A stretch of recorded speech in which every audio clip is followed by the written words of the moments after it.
कई महीनों तक खगोलविदों ने हमें आश्वस्त किया कि 3 एटलस एक शानदार फ्लाईबाय से ज्यादा कुछ नहीं होगा, एक हानिरहित अंतरतारकीय आगंतुक जो मंगल ग्रह के पास से गुजरेगा और आकाश में विलीन हो जाएगा। लेकिन ब्रह्मांड बिना किसी कारण के हानिरहित नहीं होता, और जेम्स वेब अंतरिक्ष में हमारी सबसे उन्नत दृष्टि ने अभी अभी ऐसे डेटा प्रदान किए हैं जो इस कहानी को पूरी तरह से पलट देते हैं। संख्याएं बदल गई हैं, प्रक्षेप पथ बदल गया है, और अब पहली बार वैज्ञानिक वह बात फुसफुसा रहे हैं जिसे कोई सुनना नहीं चाहता था। 3 एटलस मंगल ग्रह से टकरा सकता है, लेकिन यह सिर्फ एक धूमकेतु के बारे में नहीं है। यह सटीक युद्धाभ्यास, घड़ी की तरह चलने वाले गैस स्पंदनों और एक ऐसी वस्तु के बारे में है जो चट्टान की बजाय अंतरिक्ष यान की तरह व्यवहार करती है। जैसे जैसे आप डेटा में गहराई से उतरते हैं, यह और स्पष्ट होता जाता है। 3 एटलस बह नहीं रहा है, यह दिशा बदल रहा है, समायोजन कर रहा है, लक्ष्य साध रहा है, और लाल ग्रह सीधे इसके पथ में है।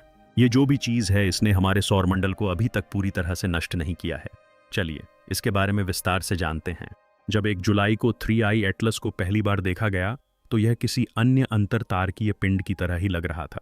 एक तेज गति से चलने वाला धुंधला पिंड जिसके चारों ओर एक चमकता हुआ कोमा था, सूर्य के सापेक्ष लगभग 87 किलोमीटर प्रति सेकंड की गति से यात्रा कर रहा था, जो किसी भी अंतर्देशीय पिंड के लिए पहले कभी दर्ज नहीं की गई गति थी।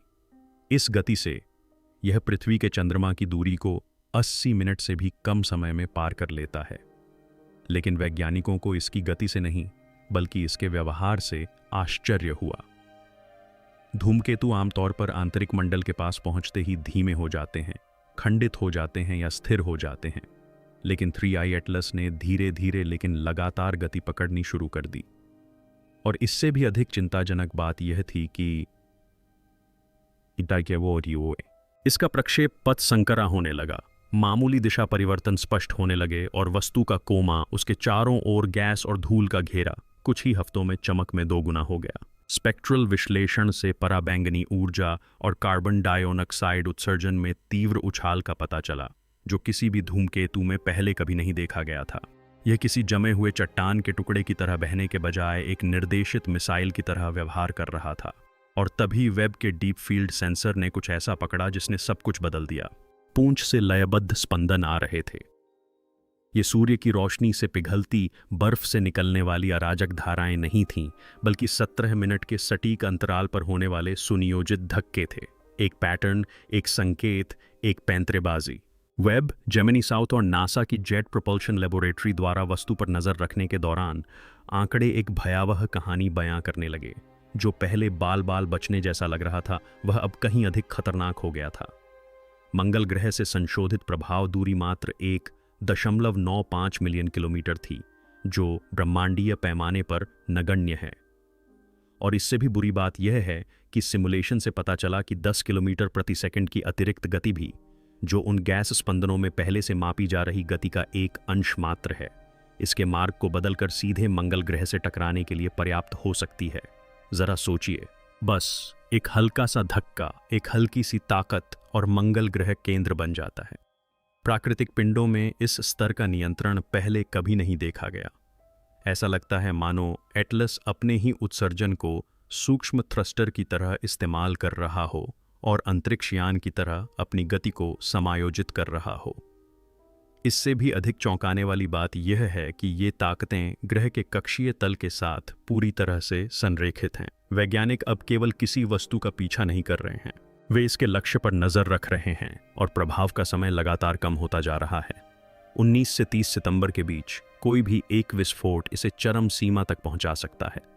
अब केवल शौकिया सिद्धांतकार या विज्ञान कथा प्रेमी ही खतरे की घंटी नहीं बजा रहे हैं। हार्वर्ड के खगोल भौतिक विज्ञानी एवी लो और उनकी टीम ने एक शोध पत्र प्रकाशित किया है जिसमें एक साहसिक प्रस्ताव रखा गया है। उनका मानना है कि 3 एटलस एक कृत्रिम प्रोब हो सकता है। डेटा भी उनके इस दावे का समर्थन करता है।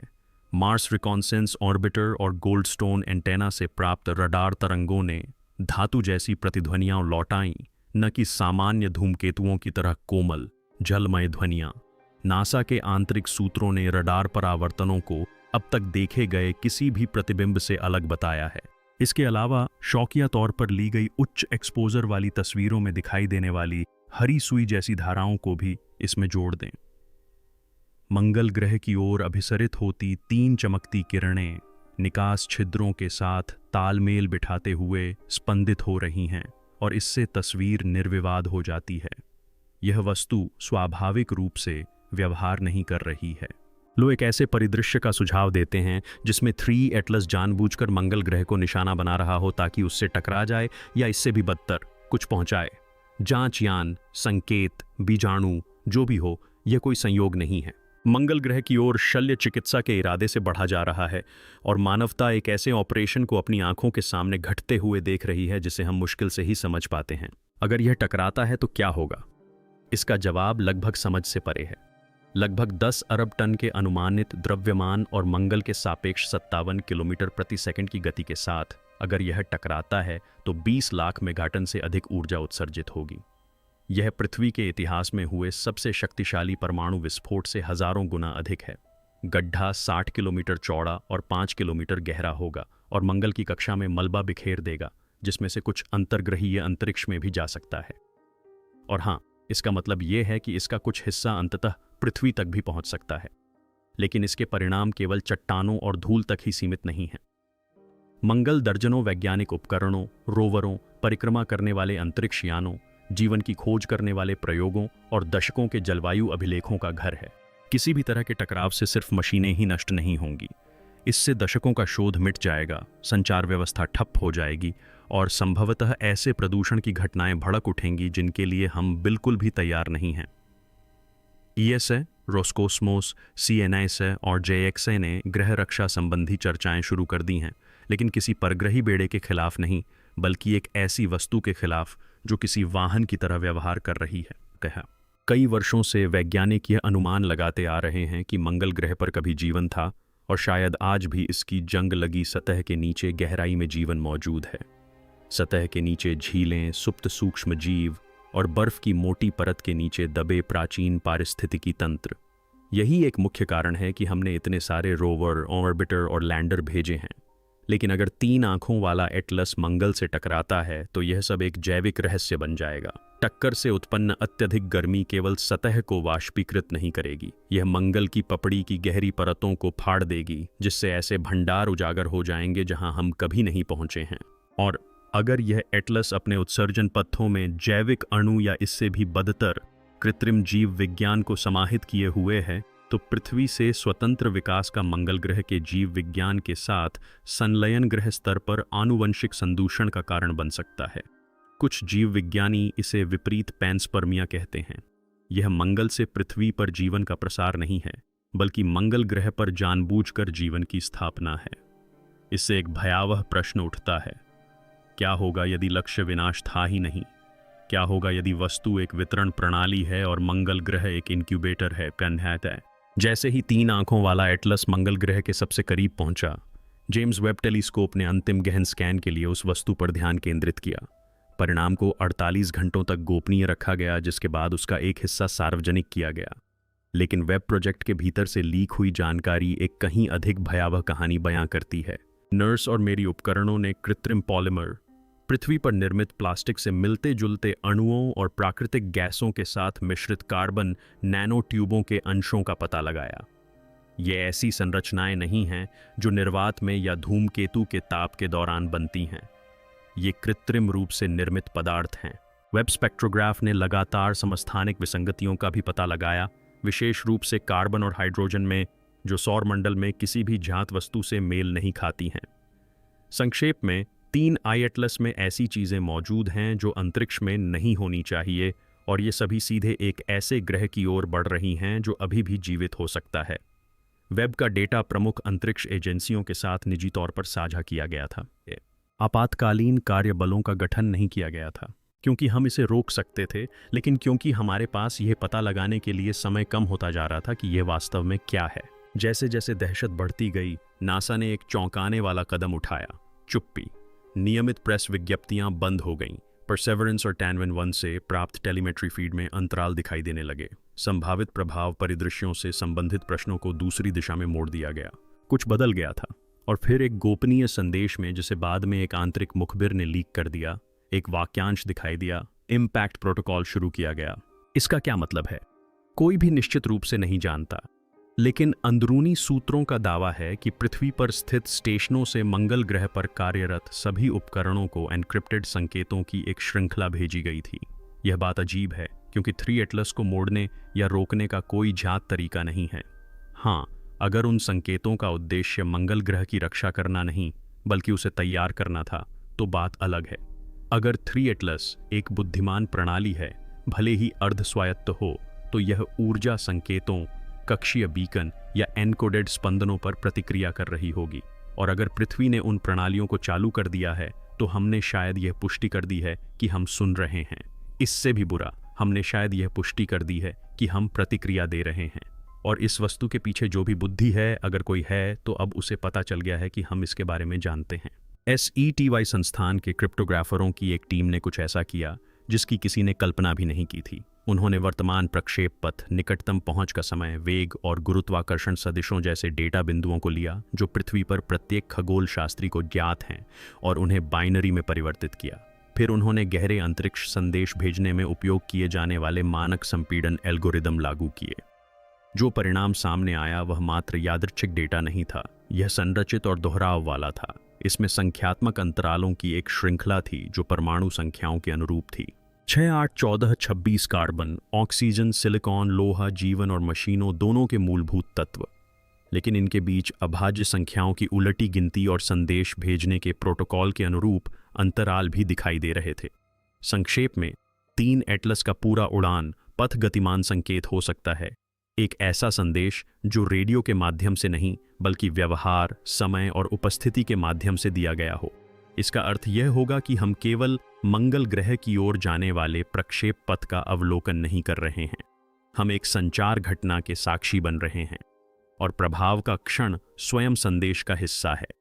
यदि यह टकराता है तो यह एक वाक्य है, यदि यह चूक जाता है तो यह एक और वाक्य है, और किसी भी स्थिति में उत्तर सितारों में पहले से ही लिखा हुआ है। जैसे जैसे अनुमानित प्रभाव पथ संकरा होता गया, ग्रह वैज्ञानिकों ने एक चौंकाने वाला संयोग देखा।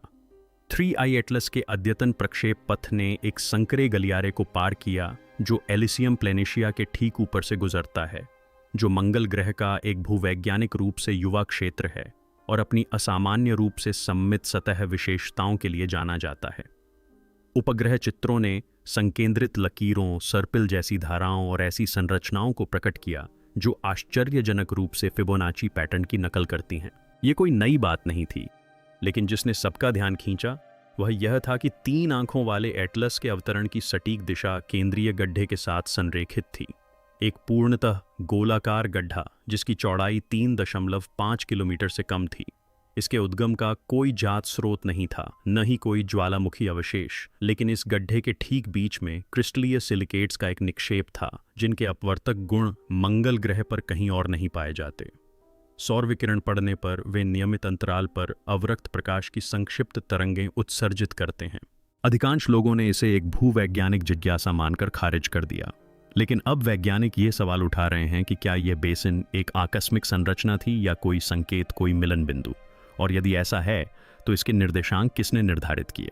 जैसे ही जेम्स वेब ने अपने वैकल्पिक ट्रैकिंग बिंदु से 3I एटलस पर दोबारा ध्यान केंद्रित किया, एक अप्रत्याशित विसंगति देखी गई। वस्तु के मुख्य भाग के पीछे भौतिक रूप से जुड़ा हुआ नहीं बल्कि लगातार 0.07 खगोलीय इकाई की दूरी पर एक द्वितीयक छाया दिखाई दी। यह कोई मलबा क्षेत्र नहीं था, यह गैस भी नहीं थी, यह कुछ गहरा था। रडार इसे पता नहीं लगा सका, इंफ्रारेड इसे गर्म नहीं कर सका, लेकिन फोटोमेट्रिक विश्लेषण से प्रकाश में एक तीव्र गिरावट दिखाई दी जो 3I एटलस के साथ पूर्ण सामंजस्य में गति कर रही थी, मानो किसी अदृश्य शक्ति द्वारा बंधी हुई हो। यह छाया गुरुत्वाकर्षण या त्वरण से अप्रभावित एक निश्चित दूरी बनाए रखती थी, और जब इसे ध्रुवीय निर्देशांकों में देखा गया तो इसने एक पूर्ण कक्षीय रेखा का निर्माण किया। कोई चीज 3 नेत्र एटलस का अनुसरण कर रही थी, न तो साथ दे रहा था, न ही नुकसान पहुंचा रहा था, बल्कि प्रतिबिंबित कर रहा था। अटकलों का सिलसिला तेज हो गया। क्या यह कोई द्वितीयक वस्तु थी? एक ड्रोन, गुरुत्वाकर्षण प्रतिध्वनि, या कुछ और ही? एक क्षेत्र, एक स्मृति, एक प्रोटोकॉल? पहली बार शोधकर्ताओं ने इस विचार पर गौर करना शुरू किया कि 3 एटलस इस ब्रह्मांडीय घटना में मुख्य भूमिका निभाने वाला नहीं हो सकता है, बल्कि किसी अधिक रहस्यमय चीज का मात्र वाहक हो सकता है। अब जब सबकी निगाहें संभावित प्रभाव तिथि पर टिकी हैं, तो एक और भी चिंताजनक पैटर्न सामने आया। जब वैज्ञानिकों ने 3 नेत्रों वाले एटलस के संपूर्ण प्रक्षेप पथ और सूर्य, पृथ्वी और मंगल के सबसे निकट आने के उसके मार्ग का विश्लेषण किया, तो उन्होंने पाया कि प्रत्येक संरेखण खगोलीय अनुनाद तिथियों पर हुआ, जो प्राचीन सभ्यताओं द्वारा लंबे समय से अध्ययन किए जा रहे प्रमुख कक्षीय सामंजस्य हैं। 23 सितंबर, 5 अक्टूबर, 11 नवंबर। ये तिथियां न केवल मौसमी विषु और पारगमन से मेल खाती हैं, बल्कि 54 वर्षों के चक्र में घटित होने वाले दुर्लभ गुरुत्वाकर्षण समकालिकता से भी मेल खाती हैं। वास्तव में अंतिम बार जब तीनों आंतरिक ग्रह एक धूमकेतु के पारगमन के दौरान समान कक्षीय स्थितियों में थे, वह 1908 में हुई तुंगुसा घटना थी। इस संयोग ने वैज्ञानिक जगत में हलचल मचा दी। एक यादृच्छिक अंतरतारकीय वस्तु इतने खगोलीय रूप से महत्वपूर्ण क्षणों पर कैसे पहुंच सकती है? कहीं ऐसा न हो कि वह आकस्मिक न हो, कहीं ऐसा न हो कि वह स्वयं समय का निर्धारण कर रही हो, मानो किसी ऐसी घड़ी का अनुसरण कर रही हो जिसे मानव निर्मित न किया गया हो। यह महज खगोलीय संयोग नहीं था, यह एक पैटर्न था, और अंतरिक्ष में पैटर्न हमेशा डिजाइन की पहचान होते हैं। एक अंतिम रहस्योद्घाटन ने बातचीत को एक ऐसे क्षेत्र में धकेल दिया जिसे मुख्यधारा के विज्ञान में कभी वर्जित माना जाता था: चेतना की गति। प्रिंसटन में न्यूरोलॉजी की एक टीम ने गहन ध्यान अवस्थाओं के दौरान तंत्रिका तुल्यकालन पैटर्न का अध्ययन करते हुए एक असाधारण बात देखी। जब विषयों को 3 नेत्र एटलस लाइट कर्व द्वारा उत्सर्जित स्पंदन आवृत्तियों, विशेष रूप से 17 मिनट के गैस वेंट अंतराल के संपर्क में लाया गया, तो उनकी मस्तिष्क तरंग गतिविधि न केवल एक विषय में, बल्कि अलग अलग कमरों में, एकांत में और अनजान रहते हुए कई विषयों में सिंक्रोनाइज हो गई। यह केवल अनुनाद नहीं है, यह तंत्रिका संबंधी सामंजस्य है। मानो यह संकेत केवल यांत्रिक ही नहीं, बल्कि संज्ञानात्मक भी था। और अगर यह लाखों किलोमीटर दूर से भी हम पर असर डाल सकता है, तो इसके स्रोत के बारे में क्या कहा जा सकता है? क्या यह संभव है कि 3 एटलस कोई चट्टान या अंतरिक्ष यान नहीं, बल्कि एक विचार है जो चेतना के बीज की तरह ब्रह्मांड में विचरण कर रहा है? एक ऐसा संदेश जिसे आप पढ़ते नहीं, बल्कि महसूस करते हैं। कुछ ऐसा जो सुनने पर सक्रिय हो जाता है, कुछ ऐसा जो समझते ही आपका हिस्सा बन जाता है। अगर यह सच है, तो मंगल ग्रह पर इसका प्रभाव, चाहे भौतिक हो या न हो, शायद सिर्फ एक लक्षण हो। असली घटना शायद पहले से ही हमारे भीतर घटित हो रही हो। संभावित प्रभाव को लेकर आशंकाएं बढ़ने के साथ ही पुरातत्वविदों के एक शांत समूह ने 3 नेत्र एटलस के प्रक्षेप पथ का प्राचीन आकाश मानचित्रों से मिलान करना शुरू कर दिया। उन्होंने न केवल पश्चिमी वेधशालाओं से, बल्कि बेबीलोनियन, माया और तिब्बती ब्रह्मांड विज्ञान ग्रंथों से भी अभिलेख प्राप्त किए। उन्हें जो मिला वह अविश्वसनीय था।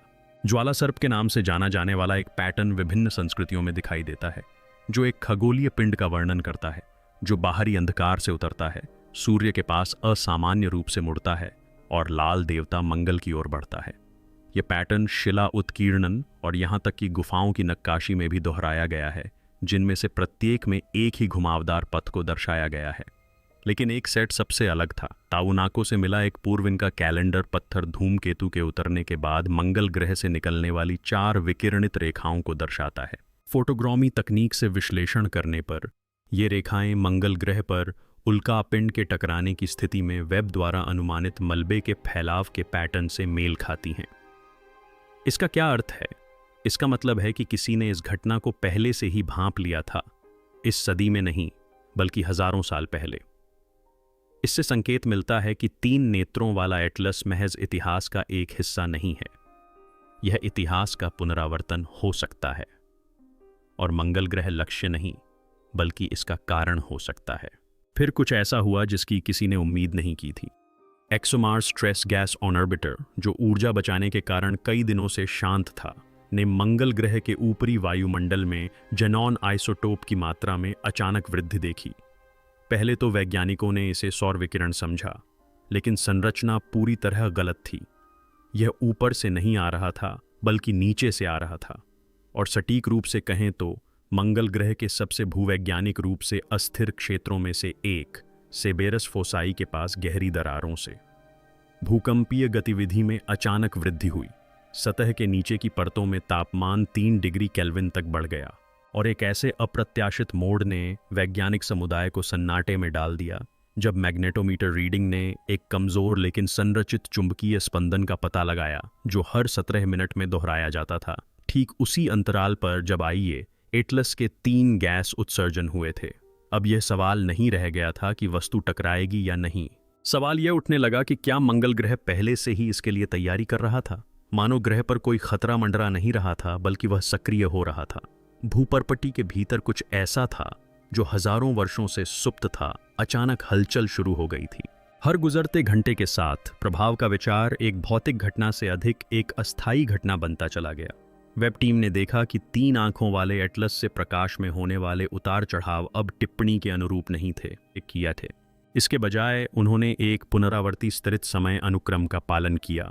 7 स्पंदन विराम, 3 स्पंदन विराम, 13 स्पंदन इत्यादि। ये संख्याएं यादृच्छिक नहीं थीं।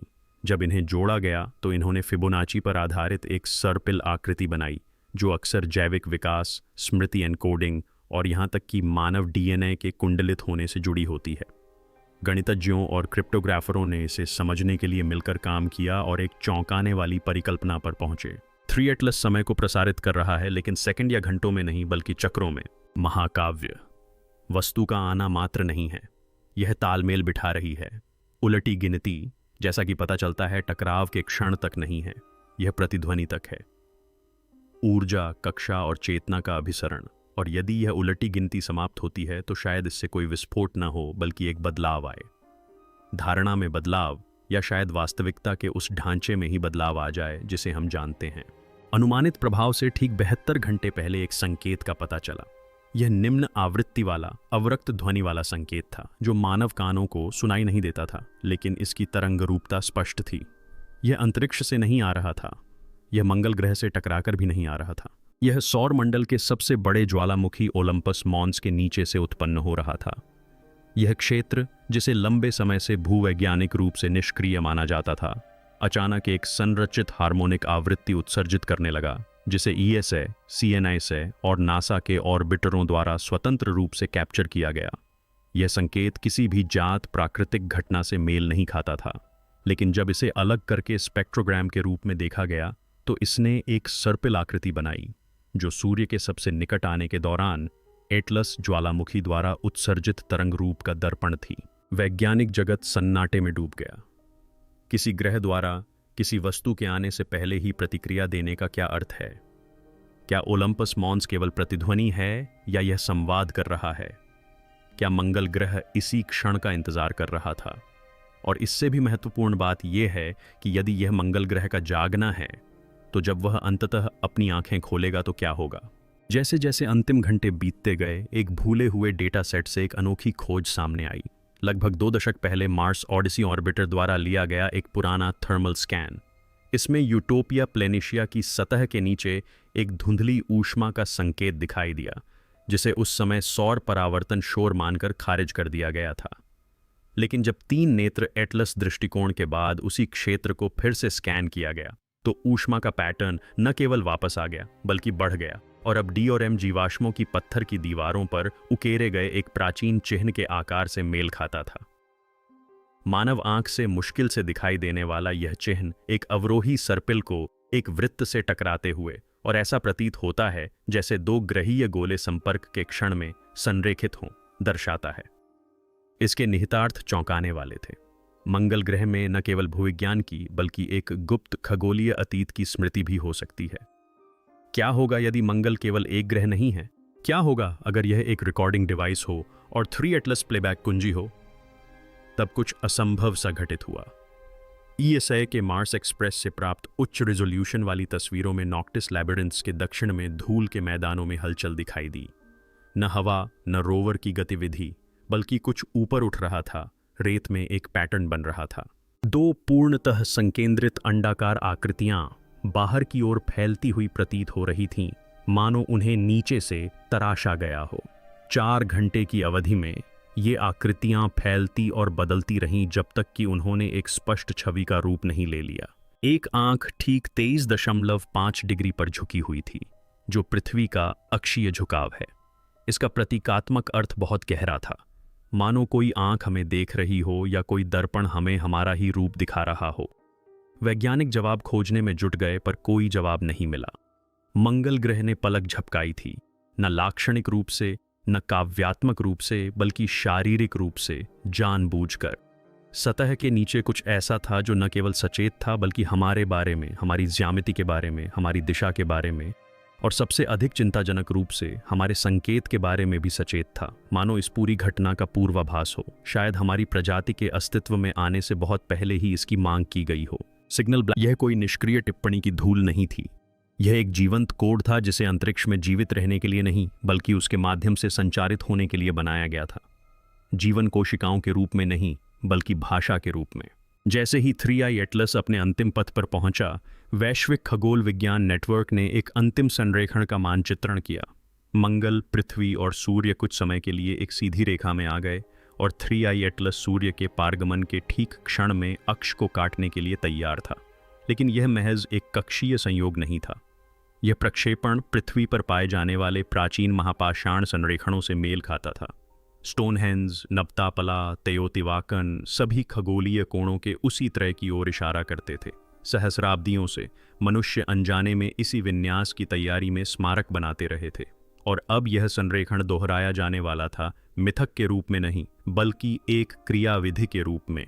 मंगल लाल साक्षी, पृथ्वी जागृत प्रेक्षक, सूर्य शाश्वत स्रोत, और 3 नेत्रों वाला एटलस। कोई वस्तु नहीं, कोई चट्टान नहीं, बल्कि ग्रहीय स्मृति के ताले में गिरने वाला एक कीस्टोन। अंतिम स्थिति विनाश के बारे में नहीं है, यह पूर्णता के बारे में है। और एक बार जब यह संरेखित हो जाएगा तो कुछ बदलेगा, बाहर नहीं बल्कि भीतर।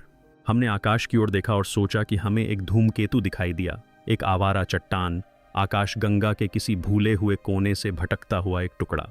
हमने इसे 3 एटलस नाम दिया। हमने इसके नंबरों का पता लगाया, हमने इसके मार्ग का नक्शा बनाया। हमने खुद को यकीन दिलाया कि यह संयोगवश हुआ है।